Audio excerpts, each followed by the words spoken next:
നമസ്കാരം. എല്ലാവർക്കും പ്രാർത്ഥനാ തീർത്ഥത്തിൻ്റെ പുതിയൊരു വീഡിയോയിലേക്ക് സ്വാഗതം.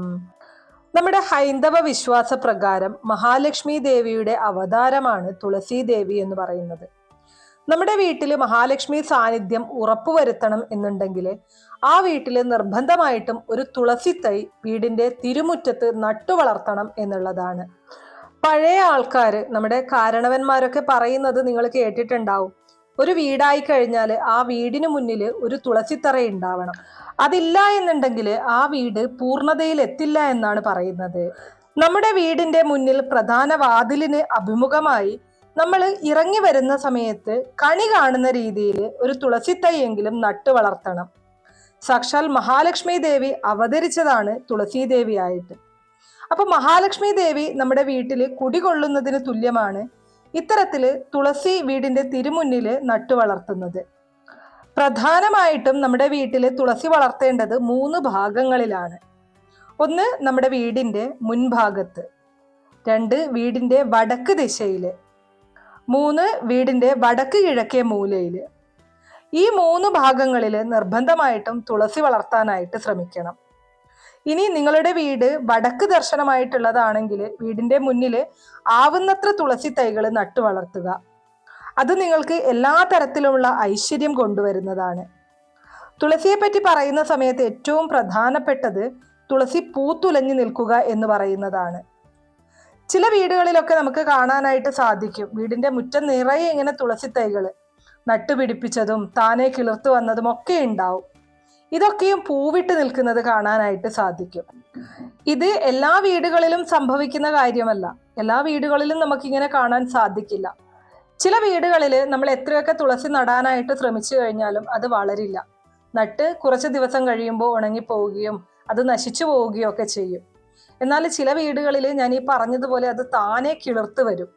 സാക്ഷാൽ മഹാവിഷ്ണു ഭഗവാന്റെയും മഹാലക്ഷ്മി ദേവിയുടെയും അനുഗ്രഹമുള്ള ഈശ്വരാധീനമുള്ള വ്യക്തികൾ താമസിക്കുന്ന വീടുകളിൽ മാത്രമേ നമുക്ക് ഇങ്ങനെ കാണാനായിട്ട് സാധിക്കുള്ളൂ. നിങ്ങളുടെ വീട്ടുമുറ്റത്ത് ഇങ്ങനെയുണ്ടെങ്കിൽ നിങ്ങൾ തീർച്ചയായിട്ടും മഹാഭാഗ്യവാന്മാരാണ് എന്ന് തന്നെ പറയാം. വീട്ടിലെ തുളസി പൂത്തുലഞ്ഞു നിൽക്കുക എന്ന് പറയുന്നത് ആ വീടിനൊരു ഐശ്വര്യമാണ്. അങ്ങനെ തുളസി പൂവിട്ട് വീട്ടിൽ നിൽപ്പുണ്ട് എന്നുണ്ടെങ്കിൽ അത് ഒരു തൈ ആയിരുന്നാലും ഞാൻ ഈ പറയുന്ന ഒരേ ഒരു കാര്യം നിങ്ങളൊന്ന് ചെയ്യണം കേട്ടോ. ഇങ്ങനെ ചെയ്തു കഴിഞ്ഞാൽ നിങ്ങളുടെ ജീവിതത്തിൽ നിന്ന് ദുഃഖ ദുരിതങ്ങൾ പടിയിറങ്ങും. നിങ്ങളെ തേടി ഐശ്വര്യവും സമ്പത്തും ഉയർച്ചയും സർവ്വവിജയവും വന്നു ചേരും. നിങ്ങളുടെ ജീവിതം എല്ലാം കൊണ്ടും രക്ഷപ്പെടും. എല്ലാ രീതിയിലുമുള്ള ഐശ്വര്യം നിങ്ങൾക്ക് വന്നു ചേരും. നിങ്ങളുടെ ഏതൊരാഗ്രഹവും നിങ്ങൾക്ക് നേടിയെടുക്കാൻ സാധിക്കും. അപ്പൊ നിങ്ങൾ എന്താണ് ചെയ്യേണ്ടത് എന്നതിനെ കുറിച്ച് ഞാൻ പറയാം. അതിനു മുന്നേ നിങ്ങൾ പുതിയതായിട്ടാണ് എൻ്റെ ചാനൽ കാണുന്നത് എന്നുണ്ടെങ്കിൽ ദയവേത് ചാനൽ ഒന്ന് സബ്സ്ക്രൈബ് ചെയ്യുക. തൊട്ടടുത്ത് തന്നെ ഒരു കുഞ്ഞു ബെല്ലൈക്കൺ ഉണ്ട്, അതോടെ ഒന്ന് പ്രസ് ചെയ്യുക. അതിൽ ഓൾ എന്നുള്ള ഓപ്ഷൻ സെലക്ട് ചെയ്ത് കഴിഞ്ഞാൽ എൻ്റെ എല്ലാ വീഡിയോസിനും നിങ്ങൾക്ക് നോട്ടിഫിക്കേഷൻ കിട്ടുന്നതായിരിക്കും. അപ്പൊ നിങ്ങൾ ചെയ്യേണ്ടത് ഇത്രയുമാണ്. വീട്ടിൽ നിന്ന് ഒരു വാഴയില പറിക്കുക. ആ വാഴയിലയിലേക്ക് നിങ്ങളുടെ വീട്ടിലെ തുളസി പൂവിട്ട് നിൽക്കുമ്പോൾ അതിലുള്ള ആ ഒരു പൂക്കൾ അറുത്ത് വാഴയിലയിൽ വെച്ച് നിങ്ങൾ സന്ധ്യാസമയത്ത് നിലവിളക്ക് തെളിയിച്ചു കഴിഞ്ഞാൽ ആ ഒരു സമയത്ത് നിങ്ങളുടെ വീട്ടിൽ മഹാവിഷ്ണു ചിത്രമോ അല്ലെങ്കിൽ ശ്രീകൃഷ്ണ ഭഗവാന്റെ ചിത്രങ്ങളോ ഉണ്ടെങ്കിൽ അതിൻ്റെ മുന്നിലായിട്ട് ഒരു നെയ്ദീപം തെളിയിച്ചു വയ്ക്കുക. ശേഷം നമ്മൾ ഈ വാഴയിലയിൽ എടുത്തു വെച്ചിരിക്കുന്ന ആ ഒരു തുളസിക്കതിര് അതുപോലെ തന്നെ വാഴയില സമേതം ഭഗവാന്റെ മുന്നിൽ സമർപ്പിക്കുക. സമർപ്പിക്കുന്ന സമയത്ത് ഓം നമോ നാരായണായ എന്ന് 108 തവണ ജപിക്കണം. ആദ്യം നിലവിളക്ക് തെളിയിക്കുന്നു. ശേഷം നമ്മൾ ഒരു നെയ്ദീപം ഭഗവാന്റെ ഫോട്ടോയുടെ മുന്നിൽ തെളിയിച്ച ശേഷമാണ് ഈ വാഴയിലയിൽ നമ്മൾ ഇറുത്ത് വെച്ചിരിക്കുന്ന ആ ഒരു തുളസിക്കതിര് ഭഗവാന് സമർപ്പിക്കേണ്ടത്. നിങ്ങൾക്ക് എന്താഗ്രഹമാണോ നേടിയെടുക്കേണ്ടത്, അല്ലെങ്കിൽ നിങ്ങൾ എന്ത് കഷ്ടപ്പാടാണോ ജീവിതത്തിൽ സഹിക്കുന്നത്, എന്ത് ബുദ്ധിമുട്ടുകളാണോ നേരിടുന്നത്, അത് ഭഗവാനോട് പറഞ്ഞ ശേഷം വേണം ഇത് ചെയ്യാൻ. ശേഷം 108 തവണ ഓം നമോ നാരായണായ ജപിക്കുക. മാസത്തിൽ ഒരൊറ്റ തവണ നിങ്ങൾ ഈ ഒരു കാര്യം ചെയ്താൽ മതി. നിങ്ങളുടെ ജീവിതത്തിൽ വലിയ മാറ്റങ്ങൾ തന്നെ സംഭവിക്കും. അത് നിങ്ങൾക്ക് അനുഭവിച്ചറിയാനായിട്ട് സാധിക്കും. എന്നാൽ ഈ ഒരു കാര്യം ചെയ്യുന്ന സമയത്ത് നിങ്ങൾ ശ്രദ്ധിക്കേണ്ട ചില കാര്യങ്ങളുണ്ട്. പ്രത്യേകിച്ച് നമുക്കറിയാം എല്ലാ ദിവസവും തുളസി നുള്ളാനായിട്ട് പാടുള്ളതല്ല. അപ്പോൾ ഏകാദശി തിഥി പോലുള്ള ദിവസങ്ങളിലൊന്നും തന്നെ നമ്മൾ തുളസിയില പറിക്കരുത്. അപ്പോൾ ആ ഒരു കാര്യം കൂടെ മനസ്സിൽ വെച്ചുകൊണ്ട് വേണം നിങ്ങൾ ഈ ഒരു കാര്യത്തിന് ഇറങ്ങിത്തിരിക്കാൻ. ഇങ്ങനെ തുളസി പറിക്കാൻ പാടില്ലാത്ത ദിവസങ്ങളിൽ ഒരു കാരണവശാലും ഇത് ചെയ്യരുത്.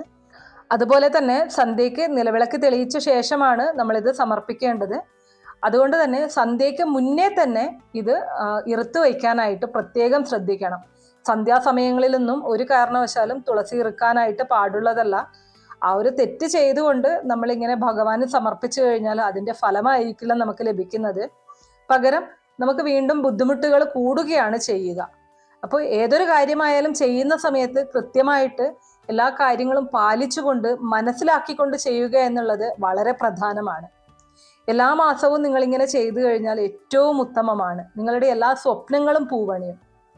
അതുപോലെ തന്നെ എന്തെങ്കിലും സാഹചര്യങ്ങൾ കൊണ്ട് നിങ്ങൾക്കിത് വീട്ടിൽ ചെയ്യാൻ സാധിക്കുന്നില്ല എന്നുണ്ടെങ്കിൽ നിങ്ങളുടെ വീടിനടുത്തായിട്ട് മഹാവിഷ്ണു ക്ഷേത്രമോ അല്ലെങ്കിൽ ശ്രീകൃഷ്ണ ഭഗവാന്റെ ക്ഷേത്രമോ ഉണ്ടെങ്കിൽ ഇതുപോലെ തന്നെ വാഴയിലയിൽ തുളസിക്കതിരി വെച്ചുകൊണ്ട് ആ ക്ഷേത്രത്തിൽ കൊണ്ടുപോയി സമർപ്പിക്കുന്നതും ഉത്തമമാണ്.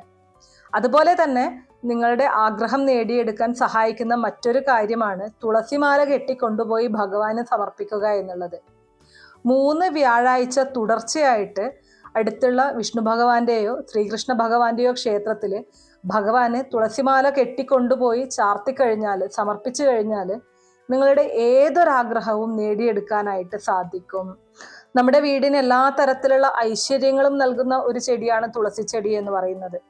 പക്ഷെ അതിനെ പരിപാലിക്കുന്ന കാര്യത്തിലും നമ്മൾ വളരെയധികം ശ്രദ്ധ കൊടുക്കേണ്ടതായിട്ടുണ്ട്.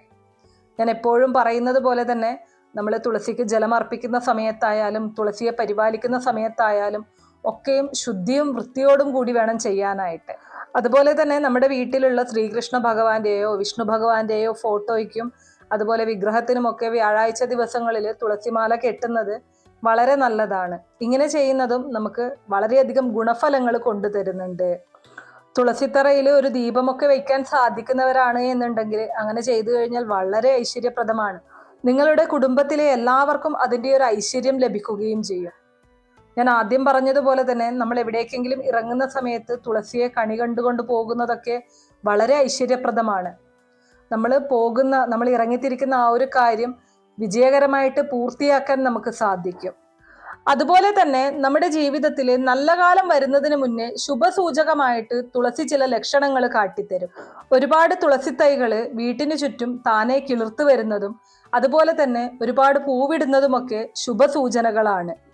അതുപോലെ തന്നെ നമുക്ക് മോശം കാലം വരുന്ന സമയത്ത് നമ്മുടെ കുടുംബത്തിലേക്ക് നമ്മുടെ ജീവിതത്തിലേക്ക് ദുഃഖ ദുരിതങ്ങൾ കടന്നു വരുന്നതിന് മുന്നേ ആയിട്ട് തുളസി ചില അശുഭ സൂചനകളും കാട്ടിത്തരാറുണ്ട്. പെട്ടെന്ന് തുളസി ഉണങ്ങിക്കരിഞ്ഞു പോകുന്നതും നശിച്ചു പോകുന്നതുമൊക്കെ ഇങ്ങനെ നൽകുന്ന ചില അശുഭ സൂചനകളാണ്. അപ്പോൾ എല്ലാവരും നിർബന്ധമായിട്ടും നിങ്ങളുടെ വീട്ടിൽ ഒരു തുളസി തൈയെങ്കിലും നട്ടു വളർത്തുക. അപ്പോൾ ഇത്രയേ ഉള്ളൂ ഇന്നത്തെ വീഡിയോ കുറച്ചു പേർക്കെങ്കിലും ഉപകാരപ്രദമായി കാണും എന്ന് വിശ്വസിക്കുന്നു. ഇതുപോലുള്ള അറിവുകൾക്കായിട്ട് നമ്മുടെ ഈ ചാനൽ ഒന്ന് സബ്സ്ക്രൈബ് ചെയ്യുക. വീഡിയോ ഇഷ്ടമാണെങ്കിൽ ലൈക്ക് ചെയ്യാനും ഷെയർ ചെയ്ത് മറ്റുള്ളവരിലേക്ക് എത്തിക്കാനും മറക്കരുത്. നിങ്ങൾക്ക് ഏതെങ്കിലും തരത്തിലുള്ള സംശയങ്ങളോ അഭിപ്രായങ്ങളോ നിർദ്ദേശങ്ങളോ ഇനി ഏതെങ്കിലും കാര്യങ്ങളെക്കുറിച്ച് അറിയാനുള്ള താല്പര്യമോ ഉണ്ടെങ്കിൽ തീർച്ചയായിട്ടും കമൻറ്റ് ബോക്സ് വഴി അറിയിക്കാവുന്നതാണ്. നന്ദി.